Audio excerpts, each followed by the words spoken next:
question of the week. And this one came to us from my 10-year-old son. He decided that the question of the week needed to be, what's your favorite fruit? So, for me, it's gotta be a pink lady apple. I'm a big fan of crisp apples, especially with a little bit of tart there. So pink ladies, I love them. They hold their firmness well. They've got that nice bite to them, and they're sweet as well. So yeah, pink lady apples for me. How about you, Dana? For me, it's a tie for me between mangoes and pineapple. Now, I'm originally from Hawaii. Okay. So I tell people there's a vast difference between some pineapples you get here on the continent because a lot of them get picked too early and they allow them to ripe over time. So that's when you get that very stinky bitterness on the back end of it. But if it ripes properly, you don't get any of that. It's just sweetness and delicious and yeah. Okay. Yeah, I remember being shocked the first time I saw a pineapple plant. Yes. Because like most people, you're like, oh, they think it's on a tree. little stub that's on the ground. I'm like, oh, okay, that's a pineapple plant. Yes. It just grows at the little top of the plant. And has these little spiky aspects to basically protect the fruit. Yeah, from the animals. Top. Yep, it starts out a little, like you said, a little stub, and then it grows, and you're like, oh, it's a pineapple. Oh, that's what that is. Now, does pineapple belong on pizza? Depending on your preference. Now, I enjoy it, but I like to tell people it is not a Hawaiian pizza. That pizza was made in Canada. We do not claim that. But I do enjoy it. There you go. Yeah, I like the taste of pineapple. I don't care for the texture. So like I'll eat stuff that's pineapple flavored or drink something that has pineapple juice in it. But I don't care for the texture of pineapple for some reason. Yeah, texture for me as well. It's just an odd. I don't know how to even describe it. It's just weird for me. Okay. There's the firmness of it. And yeah. It's a bit more fibrous. Yeah. Yeah, it's a bit more fibrous than say like an orange or a clementine or something like that. Yeah. It doesn't have a lot of health properties. So yes, that is true. I actually take a supplement that includes one of the active ingredients from pineapple. Okay. Wynton, what about you? Granny Smith apple, I always enjoy. Okay. The little tartness and in and of itself or baked, because a lot of people associate Granny Smith with bake or both. Yes. Both are good. Dipped in caramel. If it's fresh caramel. Yes. Yeah. I don't want those that have been sitting in the plastic containers for the last month. Yeah. Yep. Oh man. Yeah, I was just thinking, they have those chocolate fountains. A caramel fountain probably wouldn't work so well. It'd get gunked up too much. The consistency's probably as long too as it thick. stays warm. As long as it stays warm. And that's how those chocolate fountains work. There's a little heater that pushes them through. So maybe. Yeah. I think I've seen caramel fountains before. They're not as common just because like if you turn them off, then you're dealing with a mess. But yeah.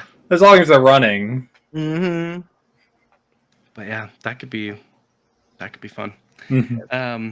So we've got actually 3 people called in to answer this question of the week. So let's get to that. We'll start with my 10-year-old since he's the one that decided this had to be the question. My favorite fruit is honeydew because it's sweet and a bit tart at the same time. Okay. You actually had honeydew with dinner tonight, so that's nice. On point. And then this one comes to us from DevoSite, who did the intro for us today. Question of the week is, what's your favorite fruit? And this was difficult. I love a lot of fruits. However, I would have to say, well, if rhubarb was a fruit, I'd say rhubarb, but it's not. Strawberries is definitely my favorite. They're really, really good. I mean, just a good strawberry. It's hard to beat. close second, and probably for nostalgia reasons, Concord grapes, because I grew up with them in my backyard, and as a kid, I'd eat them. Yeah, they got seeds in them, a little tannin, but they're good too. But yeah, definitely strawberry. Just hard to beat. Strawberries are quite good. Yeah. And what's nice is they're a perennial plant. So if you plant strawberries, they'll come back every year. Yes. Same with raspberries and blackberries. Yep. So yeah, we had strawberries for a long while, although animals would eat 90% of them before we got to them. But yeah, we definitely should have put a cage or something up around it to keep the critters out. But yeah, we had at my parents' house, we have a little row of raspberries that have just come back every year, and last few years they've been a little undertaken care of, and now they're just branching out. Nice. They're just like, we need to harvest and pick those. We just prune those sometime. One of my best buds growing up, they had a chain link fence between their property and a church's property behind their house, and they actually grew grapes and had the grapevines interwoven in the chain link fence. Oh, wow. It basically became a privacy fence after that. Very nice. You just walk up and Pick a few and go along. because they didn't spray them with pesticides or anything, so we just walked up and grabbed them and ate them, and probably should have washed them first, but being 5-6 years old, we just popped them off the vine and right into our mouth. So and then this last one comes to us from Australia, from KCJ. Favorite fruit? That's kind of a hard one because I have oral allergy syndrome. So I love dragon fruit and persimmons, kiwi fruit, but they all make my mouth itchy if I eat them. So I was going to say something silly like cucumber because I love a cucumber sandwich. But honestly, I think passion fruit. Passion fruit's my favorite. Cut it in half, you sprinkle some sugar inside, and then mix it up and just eat it all, nice and quick. Or alternatively, you make a pavlova, which is like imagine a cake made of meringue. It's an Aussie dessert, and you sprinkle it with lots of fruit normally on top. But my favorite, passion fruit on top of meringue. It's delicious. I know about pavlova from Bluey. Yeah, I know that reference. Bluey. It says cartoons don't teach you anything. Exactly. My older sister, one of my older sisters, she would take grapefruit and cut it in half and actually put salt on it. She would actually do that with her watermelon too. She would put a little bit of salt on her watermelon. So I've heard of other people doing that. So I don't think it's that abnormal, but that is not something that I do. Yeah, I haven't tried it. I've had grapefruit and sprinkled sugar on it, but not salt. But then they had that trend, I think it was like last year, that trended on social media, people getting watermelon, putting mustard on it, and they're talking about how it tasted good, and I'm just like, no, I'm sorry, none of y'all convincing me. I don't care how many thousands of you are doing this. Yeah, no, thank you. Put a watermelon, squeezing watermelon and taking a bite of some fresh watermelon. No. See, John, aka Devosite, says the salt acts as a buffer to the acid in the grapefruit, so you taste the sweetness. And apparently it also works with tomatoes. That it helps bring out the sweetness. Okay. All right. Alrighty. But yeah, some of those TikTok challenges, I can't help but wonder if they start them specifically to see how many idiots fall for it. It's just like, let's see how many people we can get to taste a little bit of mustard on their watermelon. It's so funny because even celebrities were doing, like, they had Lizzo and several other celebrities that were doing it, and they were like, it actually works. I was like, I'm sorry, none of you celebrities are convincing me either. Yeah, no. I'm not wasting my watermelon on mustard. No. Well, and even if they honestly feel like it works, I kind of wonder if it's their brain telling them it should work because they've seen so many other people claim it should work, and so their brain tricks them into thinking that it tastes good, because your mind can make stuff. It can emphasize or de-emphasize tastes and smells and other senses, and it can trick you so much. Yeah. So, or are they just good actors and going like, oh, any attention is good attention. So good. Yeah. This is so good. Cut it. Oh man, yeah. And just getting everybody in the comments to come in and go like, that's wrong. Yeah, I think the weirdest thing, and I'm pretty sure I've mentioned this on the show before, but the weirdest thing I've ever had at the insistence of someone else was they convinced me to, and apparently in the Midwest this is a thing, but dip cinnamon roll in chili is apparently a thing. Okay. And so it wasn't half bad. I've never had it again, so that kind of goes to, it wasn't horrible. It's just not something that I'm like, eh. Like Okay. the science is there, I feel like the sweet and spicy, but Yeah. I don't know. Yeah.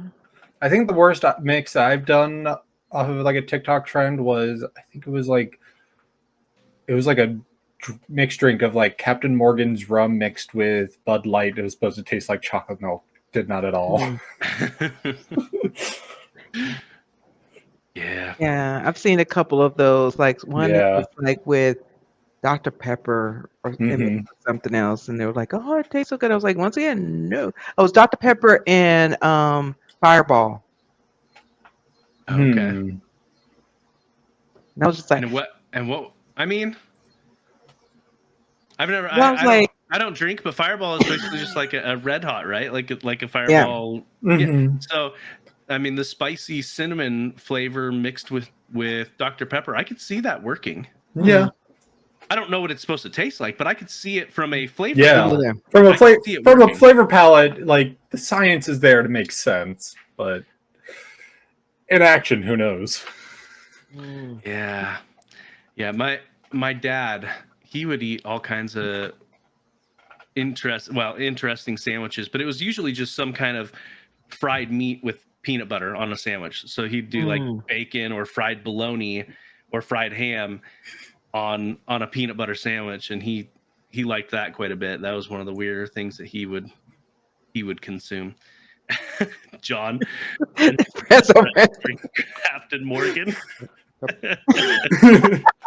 It was a cheap drink that I would have while I was streaming and forging. You. friends won't let friends drink Zima. If anyone's old enough to experience the first, malt drink, Zima, that in, what was it? Four Loco, yes. When Charles and I were Stupid in stuff in college. when Charles and I were in Chicago for a Pokemon Go event, some of the guys we met up there that we were doing a Pokemon. Did they give you Malort? Yes, exactly. they gave Charles Malort. Dana, do you know what Malort, or have you heard of Malort? I heard of it. I haven't tried it, but I've heard the stories. That's why I was like, I grew up in Chicago suburbs. I know Malort. I've never had it still, and I don't ever plan to. no. It's not, someone's like, hey, they told Charles, hey, if I buy you a shot of Malort, will you drink it? And he's like, sure, because he had no idea. Y'all better give me a lot of money. Yeah. So Damage my taste buds that way. Yeah, I drove home from that because I don't drink in general, and so but he's sitting there in the passenger side, and the Malort is causing him to burp. And every time he burps, he's like, "Oh, I can taste it again. It's so bad." Hey, just be thankful it wasn't a Chicago handshake. That's where it's like, here's a shot of Malort and then a PBR that you have to chase it down with. It's just bad. Yeah, the botched guys at Dragon Con, every year they try to outdo themselves on the loser of their Blood Feud. It's a Family Feud D&D themed Family Feud game show that they do at Dragon Con. And so the loser has to drink The losing something team. horrible. The losing team does. And so one year they brought Malort, and a lot of them were like, "Oh, this isn't that bad compared to what they normally." Well, drink. the year before was a hemp for loco that they had left in their van at Atlanta for the weekend. That was their first year they did it. Well, one year I think it was Okay. Their third year. flavored tequila. That was not last year. That was the year before last. I helped them get that salmon flavored vodka. Yeah. Lemon flavor. Oh gosh. And then the year before they had Huh? what's called grappa, which is roughly translates to trash wine in French. And it's made from all the byproducts of normal winemaking: the husks, the vines, the leaves, the pulp. It is disgusting. And that's assuming that they're not mixing it, because half the time they mix a whole bunch of horrible options together to make Sometimes. some kind of gross concoction. That was the salmon vodka. They mixed that one with Jägermeister. Oh, It tasted like steak sauce. It was not that steak terrible. sauce. That's a flavor palette I got from that mixture. It tasted like a sour steak sauce. I think your brain was just like, I don't know how to interpret this, and threw something random out there. Yeah. Your brain Or I was does- expecting the grappa from the year previously that I had, and I was like, this is going to be horrible. It's like, this is fine. Your brain It's just bad, but short-circuited. yeah. Oh man. All right. Well, now that we've made people question the sanity of the botched boys, Yeah. rightfully so. It always Yeah, Please John's question had a this couple belief. comments. He gave an amen to that saying Zima was sadness. Oh yeah. And he says never have alcohol while doing math. Shouldn't drink and derive the dad jokes.